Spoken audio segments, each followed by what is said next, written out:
Okay. I don't know where he is.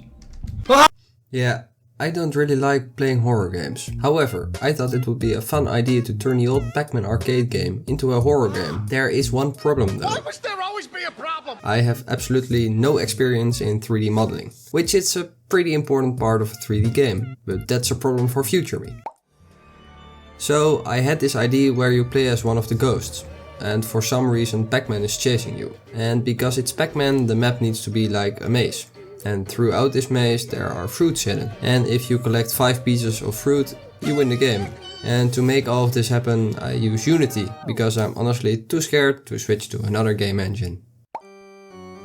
After creating the project, the first important part is the player movement. So I added a bean, and I created a movement script. And you could ask me why I didn't just download the first person controller from the asset store. Well, because I want the movement to be special. And probably quite annoying. You see, in the original Pac-Man games you could only move in 4 directions. So I want the player to move in 4 directions. This had one problem though.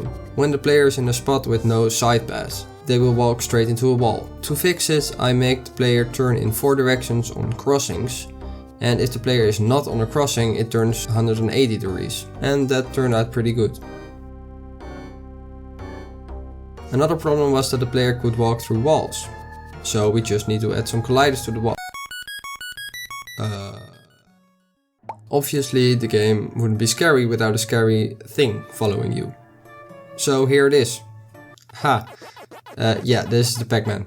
Or well, this will be Pac-Man. I still don't know how to make 3D models. And because I use Unity, the AI movement is pretty easy. By creating a so-called nav mesh and applying a nav mesh agent component to the Pac-Man, I can make it follow the player when it's in range. And when the player comes too close to the Pac-Man, they get this very scary jump scare. With the AI done, the game loop can be made. And as I said, I want the player to collect 5 pieces of fruit. So I added a cube and a text indicating how much fruit you've picked up.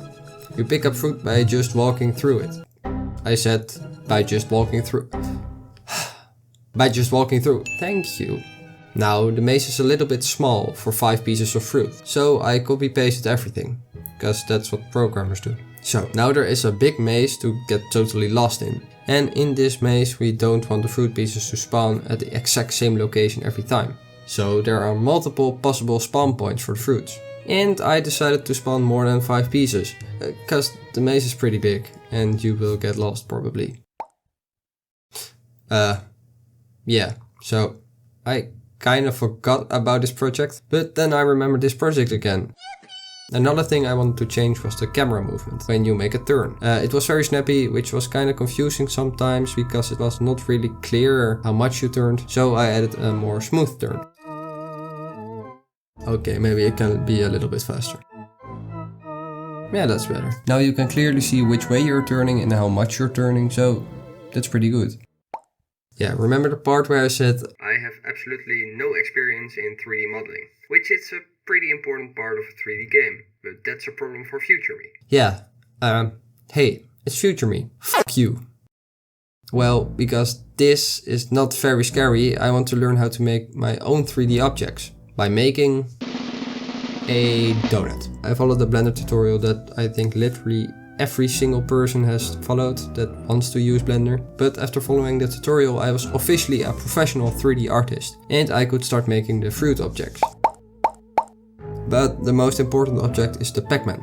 But before I show the Pac-Man, here I have a ghost object. I won't even be using it in game as you play as the ghost itself, but I still made it. But now it's time for the one and only scary Pac-Man. Pretty scary, right? Yeah. When I put it in game it looked like yeah. Okay, now it looks pretty good. But it's still not scary enough. And the most important part of a horror game is the ambience. The sound and the looks of the game. And this includes the lighting, which is often quite dark with a flashlight. So that's what I did too. You didn't really expect me to be original, right? And I also added a start screen with some scary music. I made in like a couple of minutes in FL Studio.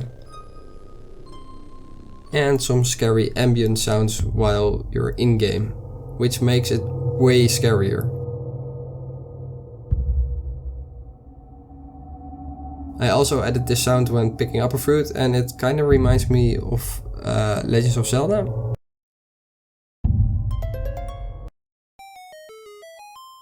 But the most important thing is still missing. Remember this one?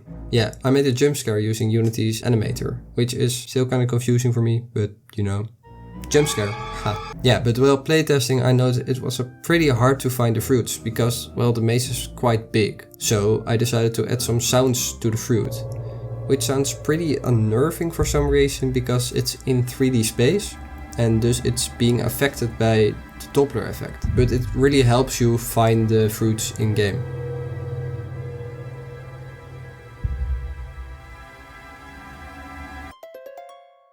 So that's all I wanted to add. And the most important part being that I've learned how to use Blender, which is a pretty useful skill.